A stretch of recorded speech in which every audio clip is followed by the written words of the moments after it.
comme vous aviez avant, donc il y a 260 miroirs qui sont dans la partie basse, là, donc c'est des miroirs qui sont réglables.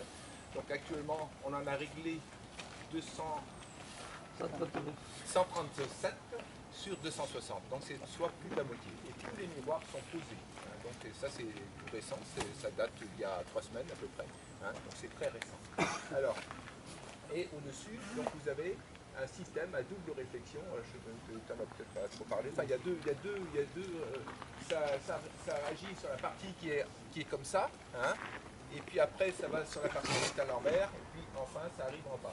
Donc il faut savoir que chaque miroir a un taux de réflexion de 50%. Et quand on la réfléchit deux fois, bah, ça fait plus que 25%. Alors pour dire que s'il y a la partie centrale ou qu'il n'y a pas, ça ne change pas grand-chose de ce qui arrive au niveau du creuset. Hein. Donc le creuset se trouve ici. Hein, donc il y a une cible qu'on a mis en attendant d'avoir quelque chose de définitif. Hein, approchez-vous, hein, vous verrez mieux. Hein, donc on a une cible. Donc comme je disais avant, donc la tâche c'est à peu près ça, la tâche globale. Hein, et la tâche où il y a une grosse concentration, 3 cm, bah, c'est au milieu ici de la pointe. Là. Voilà. Alors pour régler ce four, il y a deux réglages. Donc il y a un réglage en azimut, donc c'est-à-dire qu'on tourne. Hein. Donc là on manipule le rail comme ça. Vous pouvez passer hein. par là, vous verrez. Là, venez voir, vous verrez mieux. Ici, donc là c'est le poste de pilotage. Alors il y a la méthode manuelle et puis la méthode fainéant. Donc je préfère la méthode fainéant. Hein. Donc, on fait ça. Donc on l'oriente vers le soleil et on peut ajuster également l'inclinaison. Voilà. Donc jusqu'à arriver à la hauteur qui va bien. Le système n'existe pas avec le quadriment là. Hein. Donc ça c'est des nouveautés. Hein. On sait faciliter la vie un peu. Voilà. Alors, pour faire cet ajustement, alors, de regarder simplement le soleil, ça ne suffit pas. Donc on a mis un système de pointage. Alors, vous voyez là-haut, il y a une lentille donc, qui est en face du soleil et qui réfléchit sur un miroir et on arrive sur une cible qui se trouve ici. Donc il faut que la tâche soit au milieu de la cible. Ensuite, donc, les personnes qui règlent, donc orienter les orientations, chaque miroir en X et en Y, de telle manière à arriver sur le centre de la cible. Quand on a fait ce réglage-là, on recouvre le miroir, hein, parce que pour régler le miroir suivant, ça gênerait. Hein, il y aurait tellement de tâches que ce serait lumineux puis on ne verrait plus rien. Donc c'est la raison pour laquelle vous voyez que la plupart des miroirs seront recouverts. Hein, et quand on aura fini, on découvrira le tout. Et là, c'est vrai que ça va faire mal. Bon, qu'est-ce que je vous dirais d'autre là-dessus? Donc quelques chiffres.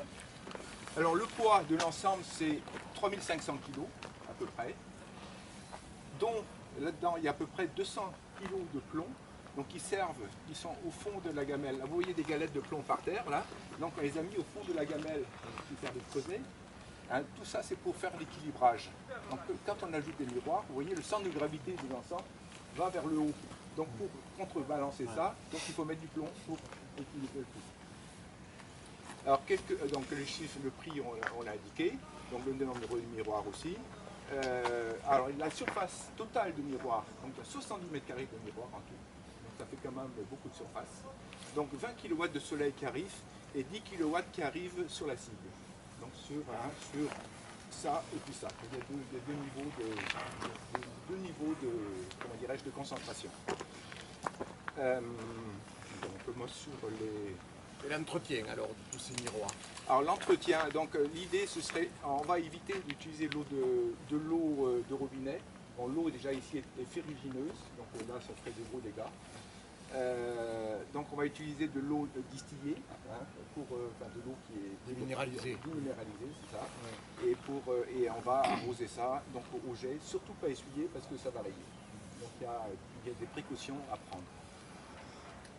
Le réglage est manuel, il n'y a pas un réglage automatique par rapport à... Alors c'est une idée qui est présente dans nos têtes, qui pour l'instant on ne l'applique pas. on va se donner un peu de temps, hein, et puis on verra selon les sous, selon notre volonté de le faire. Il y a une possibilité absolument. Donc il suffit de mettre un système de moteur aux endroits donc, où il y a des manivelles aujourd'hui. Donc des systèmes avec des boutons déjà pour faire un prépositionnement donc, en face du soleil. Et quand on y est, on appuie sur le système automatique. Et puis hop, c'est parti. Hein. Et qu'est-ce que j'allais dire? Et puis bien sûr, il faut une caméra ou quelque chose comme ça qui se pointe vers le soleil pour pouvoir dire il y a tant de tâches, tant de points qui sont en face du soleil ou pas. Donc ça fait un centrage automatique. Hein. Et puis on peut se servir aussi de l'aspect la courbe du soleil apparent. Hein. Donc il y a deux façons de faire. Donc là on n'a pas encore réfléchi sur la meilleure façon de faire. Voilà. C'est pratique pour l'utiliser sur le télescope. Hein. Voilà. Oui, oui. Antoine, pour quelques recettes supplémentaires, tu veux faire un atelier de bronzage, non? On peut pas se bronzer là, mais... Là, tu mets la main elle est partie. Là. Ah oui. Donc ouais, quelques petits mots aussi donc, sur bon, la genèse, donc on a parlé un peu, donc il y a Amand qui a fait un modèle réduit. Ensuite, donc, on a récupéré des photos magnifiques du Portugal, donc on les voit sur les panneaux là. Donc on avait des photos de piètre qualité jusqu'à là, et puis on a réussi à avoir de très très bonnes qualités. On a vu des détails, par exemple le double réflecteur, ben, on a réussi à savoir qu'est-ce que c'était à ce moment-là, parce qu'avant on ne savait pas ce que c'était. Alors il y avait toutes des hypothèses qui nous passaient par la tête là, donc il y en a même qui disaient que ben, c'était pour que le Padre Himalaya prenne sa douche, donc ça faisait une espèce d'entonnoir pour qu'il se fasse arroser. Bon, c'était peu crédible, mais bon. Hein. Et, alors ensuite, donc il y a eu aussi l'aspect, ben, on avait quand même en tout et pour tout 4 photos pour faire ça. Après il fallait faire des plans, dimensionner tout ça. Alors là j'ai été faire un petit tour sur internet et j'ai trouvé un monsieur du Canada, de Montréal, qui s'appelle Claude Parizel, qui est professeur d'architecture et qui enseigne la façon, à partir de photos, de récupérer les dimensions. Donc c'est assez puissant. Donc il a donné la majorité des codes principales, hein, les anthrax et tout ça comme ça. Donc il a donné toutes ces choses-là. Et puis à partir de ce moment-là, donc moi j'ai pu travailler, parce que comme il n'était pas mécanicien, donc moi j'ai pu travailler là-dessus pour faire tous les plans. Donc ensuite, ces plans ont été remis à un monsieur qui s'appelle Joseph Nock, qui est un ami d'école qui est de Lyon, et qui a fait des calculs pour vérifier si mécaniquement ça tiendrait. Donc pour le vent, il y a le vent, la neige, enfin bon, toutes les sollicitations qui existent. Et donc là, il a fallu, bon, les dimensions étaient insuffisantes pour tenir toutes ces caractéristiques-là. Donc on a renforcé, donc on a mis des poutrelles verticales qui sont plus importantes. Bon, enfin, on a renforcé pour différents endroits pour pouvoir tenir le coup. Et donc Philippe Boudin, donc, à partir de ça, a fait la réalisation. Donc je ne vais pas revenir sur ce qu'Antoine vous a dit, donc sur le choix de la personne qui a travaillé. Et donc Philippe Boudin donc, est arrivé ici donc, le 23 juin, donc certains d'entre vous étaient présents lors de cette arrivée spectaculaire. Hein. On a vu le réflecteur là, suspendu au bout d'une grue là, pour venir ici, c'était quand même impressionnant. Alors il faut savoir que ce réflecteur, quand il a travaillé, il a voyagé, il a travaillé un peu, c'est-à-dire il y a eu des déformations, donc il a fallu au niveau des miroirs agrandir les plages de réglage pour pouvoir en tenir compte. Bon, enfin, au final, le résultat est le même. Il n'a pas été monté ici. L'ensemble s'est déplacé depuis le lieu de fabrication ici. Oui, oui, oui, tout à fait. Et donc il a fallu couper quelques branches dans la montée. Là c'était assez sportif, il y avait quelqu'un qui était avec une corde pour maintenir le four, c'était quand même quelque chose d'assez spectaculaire. Voilà. Donc la partie centrale par contre était à part, hein. Donc elle a été montée ici sur place, la partie double diabolo qu'on appelle ça, donc ça a été monté ici. Et la structure c'était en plusieurs morceaux et puis ça a été assemblé ici. Alors, au niveau de technologie, donc, on voit aussi une technologie qui est du début du siècle dernier. Donc c'est la technique Tour Eiffel. Alors c'est du rivetage à chaud, donc quand vous voyez les assemblages, la plupart des assemblages, il y a quelques assemblages démontables, mais la plupart sont indémontables.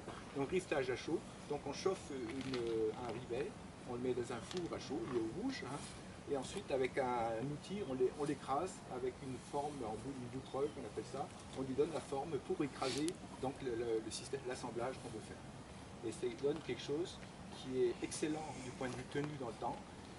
Ça a notre propriété que quand ça refroidit, ben, ça resserre, donc quand ça refroidit, ben, la dimension est réduite, et ça empêche la corrosion entre les deux surfaces. C'est quand même quelque chose qui est de très très bonne qualité. Donc c'est beaucoup utilisé également sur les ponts, hein, les vieux ponts métalliques, c'est beaucoup utilisé. Voilà. Est-ce que vous avez d'autres questions? Combien de temps vous mettez pour régler un miroir? Alors au début c'était 2 heures, et sur la fin on va dire que c'est un quart d'heure. Mais ben, c'est vrai qu'on s'est un peu cherché au début. On s'est cherché déjà des films pour le filmage, on avait prévu une solution au départ, et puis on a trouvé un film extraordinaire là, chez Weldon, du film noir. Voilà. Hein, c'était bon, donc on l'a fait comme ça. Alors il y avait après, est-ce qu'on monte les équerres avant, est-ce qu'on les monte après? On s'est un peu cherché, c'est vrai. Hein. Et puis après, quand la méthode a été établie, après là, alors après c'était le soleil qui se faisait parfois un peu désirer, mais bon, voilà. Et je vous signale que tous les monteurs de ces miroirs et régleurs sont tous des retraités. Il faut le signaler ça. Il y a des jeunes qui sont arrivés. Deux jeunes, il n'y a pas longtemps. Il y a 2 jeunes qui nous ont rejoints. Oui, et en plus, il y en a un qui est de Sorel. Ouais. C'est bien parce qu'il travaille depuis 4 ans avec son fidèle d'artiste. Donc il habite à Sorel et il est rentré dans la commission scientifique. Il nous apporte pas mal au niveau des petits problèmes qu'on a maintenant. Est-ce que l'université est partenaire de la mise en place du... Il y a une personne de l'université qui a participé, mais qui fait partie de l'association. Alors c'est Najim Sadiki, mais à part ça, il n'y a pas d'autres personnes. Ce qui serait pas intéressant de les mobiliser, mais disons que l'idée serait plutôt... ça devienne... Ce serait plutôt au moment de l'utilisation du four. Ouais, ouais. Et pas pour l'instant, donc là, bon, ça va. Ils sont au courant parce qu'ils sont tous adhérents, pas adhérents, ils reçoivent toutes les informations par le blog. Hein. À chaque fois qu'il y a quelque chose qui paraît, hop, l'université, le laboratoire Promesse, Montlouis, ODIO, tout le monde est au courant de ce qu'on fait. Hein. S'ils veulent venir, on a eu déjà des visites du laboratoire Promesse et de l'université de Perpignan, et même je me suis permis de dire, parce que je les connais depuis longtemps, on a fait beaucoup de conférences pour la promotion du projet, et je leur ai posé la question nettement, est-ce que vraiment tu savais que ça se fera un jour? Est-ce que tu n'avais pas un doute? Et tous m'ont répondu, la majorité, on n'y croyait pas que ça se réalise. Ils te connaissaient et pas. Voilà, et maintenant je c'est je peux donner quelques chiffres parce que je ne les ai pas dit mais j'ai oublié. Hein, donc je vais vous donner quand même des dimensions. Donc le diamètre du rail, c'est 5,53 m. La hauteur totale du four quand il est à plat, c'est 5 mètres, c'est facile à retenir. Hein. Au plus haut, là il n'est pas réglé au plus haut, donc on arrive à une hauteur de 5 mètres 57 exactement. Hein, quand l'inclinaison, donc on arrive à une inclinaison de 16 degrés. Donc 16 degrés par rapport à la verticale. Voilà. Hein. Alors chaque miroir, le poids des miroirs. Alors il y a des miroirs, la partie métallique sans les renforts, c'est en moyenne c'est 2,7 kg. Après donc il y a 2 renforts dessus, donc ce sont vous voyez des barres des fers plats là qui sont montés dessus. Alors selon qu'on est à l'extérieur ou à l'intérieur, ça change beaucoup. Donc on arrive entre 3,5 et 5 kg. Donc l'ensemble des miroirs. Les miroirs extérieurs pèsent plus lourd, sont plutôt dans les 5 kg, et ceux qui sont au milieu sont de 3,5 kg. Donc ça fait quand même des poids assez lourds à manipuler. Donc sinon, le béton, donc le rail lui-même a été fait par l'entreprise Boudin et Créa Métal, et donc tout ce qui est béton a été fait par l'entreprise Ataner, dans laquelle travaille Hervé, Hervé Caden. Ils sont en quoi les miroirs? Comment? Les miroirs, ils sont en quoi? Ils sont en quoi? Ouais. Alors ils sont en inox chargés de molybdène. Alors le molybdène a une propriété très intéressante qui est une bonne résistance au sel. Et on est à 8 km de la mer, du point le plus proche de la mer ici. Et selon les recommandations des Uchinox, il faut utiliser du molybdène. Alors ça provient peut-être un peu plus cher, mais au niveau durabilité c'est meilleur. Mais à l'époque, ils étaient en quoi? à l'époque, alors il y a des hypothèses là-dessus. Donc l'assise certainement était en acier, c'était un métal, et il y avait une protection dessus. Alors, ce qu'on savait faire à l'époque, il y avait l'argenture, l'étamage, il y avait également le niquelage, et enfin l'argenture, je dis argenture, il y a un quatrième, j'ai oublié. Bon, bref. Et moi, personnellement, je pense que c'était de l'étamage. Parce que bon, l'étamage, c'est quoi? C'est les boîtes de conserve. Hein. Donc vous mettez un métal à chaud, mettez du métal pardon, dans de l'étain à chaud, vous l'enlevez, hop, ça peut être de l'argenture. Alors c'était certainement un procédé chimique parce que les procédés électrolytiques n'existaient pas à l'époque. Donc maintenant il y a beaucoup d'autres procédés électrolytiques, les fils, c'est pas pareil. Mais ce sont des hypothèses. Le mécanicien ici se pose la question, comment peut-on mesurer la température de 2000 ou 3000 degrés? Ouais, c'est ce que je voudrais dire. Avec quoi? Alors il y a plusieurs procédés. Donc il y a la canne pyrométrique, qui est une méthode. Donc ça c'est avec, comment on appelle ça, quand il y a deux métaux différents au niveau d'un point de jonction, donc ça crée un courant. Alors c'est monsieur le professeur de physique qui sera plus précis que moi là-dessus. Enfin, ça crée différentes potentiels et selon les matériaux en présence, on sait dire c'est telle température. Et autrement, il y a la méthode par mesure d'éclairage. On pointe quelque chose dessus et puis il y a une concentration sur une espèce de caméra thermique en quelque sorte et puis ça permet d'avoir aussi. Donc il y a ces deux méthodes-là. Donc il faudra qu'on l'ait pour savoir dire si c'est 2000 ou 3000 degrés.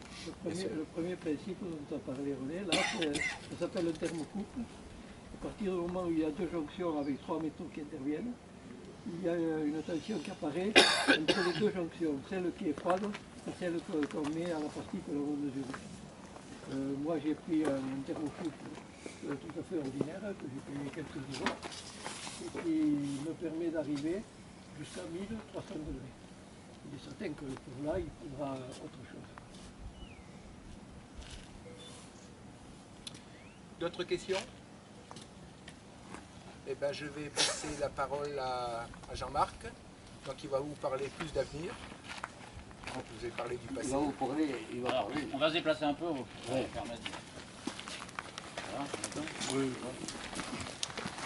alors, tout ce que je veux vous dire, c'est ça va pas être présenté. Ça va pas être présenté. Je repasse. Mais ça, on réserve. Hein. Donc, on va faire l'entrée. Tiens. C'est pour ça que je vais passer. Alors, 17. on a un peu changé. Pas Donc, encore l'entrée la norme. ici, parce que Bon, on verra bien. c'est un établissement recevant du public. Bon, relativement simple. Hein. C'est un établissement de plein air avec une cinquantaine de personnes. Mais on aura les problèmes d'handicapés. Donc handicapés pour venir en voiture. Et ici on est le plein pied. Alors que quand on arrive par là, comme vous avez fait, c'est un peu plus sportif. Donc ici on va installer. Alors je dis on va sous réserve. Sous réserve de l'accord de la mairie. Je vais parler comme ça. Donc un conteneur ici qui sera le pavillon d'accueil qui sera ouvert sur l'ensemble du côté. Et dans lequel on pourra avoir la billetterie, un écran de télévision pour projeter les quelques films, de quoi vendre aussi quelques livres, etc. Donc il va se trouver à peu près ici où vous êtes. Et alors ici on n'a pas, l'eau elle est un peu ferrugineuse, comme disait Fernand Reynaud à une certaine époque. On n'a pas l'électricité, et évidemment on n'a pas le tout à l'électricité. On va faire avec. Donc sur ce conteneur, ce pavillon d'accueil, on va installer des panneaux photovoltaïques avec un système de batterie qui seront dans le conteneur. Bon, là on sera bien orienté hein, et qui vont nous permettre d'avoir une capacité de pouvoir fonctionner le réfrigérateur, la télé, etc. Donc ça a été calculé par Texol. Bon, c'est chiffré. A priori, il n'y a pas d'impossibilité technique. Bon, après, ça sera je reviens sur les accords. Donc on arrive ici, donc on peut aussi accueillir un groupe une classe d'élèves, on a la place, hein, et puis on a la vue, on est au soleil. Donc après, un petit peu plus loin là-bas, on va remettre un conteneur qui sera coupé en deux. Hein, ça sera ce qu'ils appellent un double door, hein, avec deux sorties. Donc une partie sera pour les toilettes pour le public, alors, accessibles aux personnes à mobilité réduite, au PMR. Ce seront des toilettes sèches, donc toilettes en bois, avec une réserve de sûre. On aura quelques composteurs. Des latrines. Non. À la sûre. Non, justement, avec de la sûre. Hein, et puis quelques composteurs qu'on mettra derrière, donc il n'y a pas d'odeur, si c'est bien utilisé, il y aura les panneaux, etc. Donc les handicapés pourront accéder ici, à cette partie-là. Et donc on fera une cloison, on coupera le conteneur en deux. Enfin, on coupera, on mettra une cloison. Et de l'autre côté, ça nous servira pour installer les maquettes, on en reparlera tout à l'heure. Donc, alors, ces conteneurs, on pourra les habiller de planches de bois pour qu'ils soient un peu mieux intégrés dans le site. Hein. Il y avait un exemple sur la route d'Argelès, un monsieur qui fait des olives, qui est installé. Bon, c'est assez bien fait. Hein. Et il vient de l'enlever là, mais enfin c'est... Enfin, j'ai quelques photos à montrer, mais c'est relativement léger, c'est bien fait. Bon, c'est pas très compliqué à faire, on peut le faire nous-mêmes. Donc on habillera ces deux conteneurs. Le troisième, ben, il existe là-bas, lui ça sera disons, la partie matérielle, c'est là où on a les échelles, etc. Donc on aura également, on va installer une clôture périphérique à 1 mètre, 1 mètre 50 pour pas que les gens essaient de toucher ou en sécurité. C'est pas vraiment un garde-corps au sens réglementaire, mais ça évitera aux gamins d'essayer de toucher. On a déjà vu l'autre jour des gens qui sont arrivés, commencer à jouer avec les manivelles, etc. Hein. Et puis à peu près où on a les tables là, on installera une plateforme. Enfin, on va l'améliorer un peu pour qu'on puisse marcher agréablement. Et on aura toute une partie de maquettes qui sont là, donc Jacques nous en parlera après. Bon, pour le côté pédagogique, accueil des enfants, enfin même des publics. Hein, donc on pourra recevoir, donc l'objectif c'est de recevoir des classes, des touristes évidemment. Peut-être on pourra organiser un circuit entre la vallée des Tortues et ici. Là, il y aura peut-être un billet commun, quelque chose à savoir. Bon. Mais donc il y aura le four, évidemment. Il y aura ces maquettes qui permettent aussi de comprendre un peu tous les effets dont on vous a parlé avant tout à l'heure. Bon, les sanitaires. Et puis on sera autonome, hein, toilette sèche, pas besoin de choses septiques, pas d'eau, et l'électricité. Comment? Les panneaux. Et les panneaux solaires qui permettront d'avoir l'énergie pour pouvoir consommer un minimum de choses. Toujours dans un souci d'énergie renouvelable et de développement. Plus ça va effectivement ça fera plaisir avec le site. Voilà, sur la ville solaire, donc on aura des panneaux ici. Donc on a, c'est 4 panneaux je crois. On aura 4 panneaux posés sur le toit. C'est qu'ils ne sont pas accessibles aux gens s'ils veulent. Tout ça, c'est un coût. Ça, c'est un coût. Et un compte par qui? Par les restes de ça. Mais on a commencé à économiser justement, grâce à l'économie qu'on a fait sur le four, on va pouvoir utiliser cet argent pour l'aménagement environnemental du site. Mais après, peut-être qu'on n'aura pas tout. Bon, on est en relation actuellement avec une fondation qui nous a promis de nous aider aussi. On les reçus. Bon, voilà, on risque d'être aidé. En plus, cette personne de la fondation vient de nous avertir, nous annoncer à René et à moi cette semaine, nous disons qu'il a pris contact avec une autre fondation qui s'appelle Fondation Pierre Rabhi. La fondation Pierre Rabhi, c'est un grand écologiste. Il a une fondation et Alberto a expliqué ce qui s'est passé à Sorède. Il a dit on va en discuter au mois de janvier. Mais on aidera aussi cette association s'ils font des trucs écologiques et environnementaux au niveau des énergies renouvelables. Et voilà. Donc on risque d'avoir une fondation qui va nous aider aussi. Par rapport au financement, quand vous avez comme ça des ajouts, de l'amélioration de votre projet.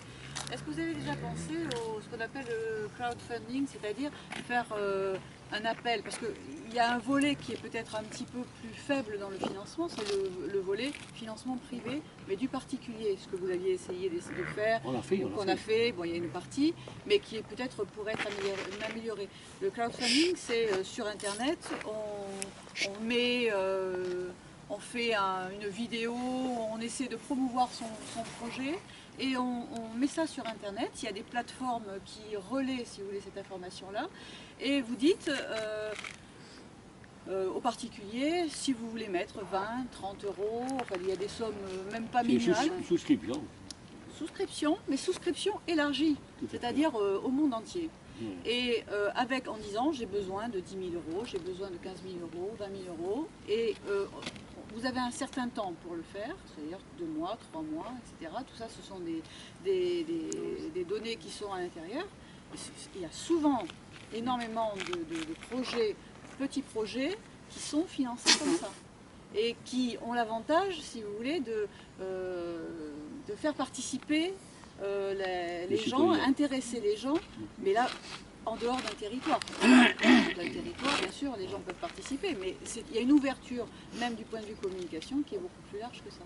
Et il y a des plateformes qui sont spécialisées là-dessus, il y a énormément de projets qui sont financés. Et ça, c'est, je pense, pour des sommes relativement modestes par rapport à tout ça, je pense qu'il y a vraiment des pistes à... On va y réfléchir. Je vous donnerai les... Enfin, je pense que Il y aura les coquins qui en profitent sur le Val. Non, parce que si vous mettez 30 euros, je mets 30 euros, en contrepartie, ben, j'aurai le droit, peut-être, vous dites, ben, en contrepartie, vous aurez le droit de faire une visite, il y aura une visite privée qui sera organisée. C'est en fait... Des coquins qui en profitent et qui lancent des projets qui ne se réalisent jamais, quoi. Je crois pas, non. C'est pas notre cas, hein. Non, mais justement, ce genre de projet, au contraire. On le sait, ça. Oui. Non. C'est sécurisé, oui. Donc, alors pourquoi des conteneurs? C'est parce que comme on n'a pas le droit On ne peut pas construire. Donc on peut les enlever si demain il faut les enlever dans la demi-heure. L'autorisation de l'urbanisme. Voilà, on peut les enlever. En plus, si c'est des conteneurs, bon, c'est métallique, c'est étanche, et au point de vue sécurisé, c'est quand même assez costaud. Au niveau incendie, il n'y a pas de problème non plus. Hein. Donc, même si on a un feu qui passe, il ne se passe rien à l'intérieur.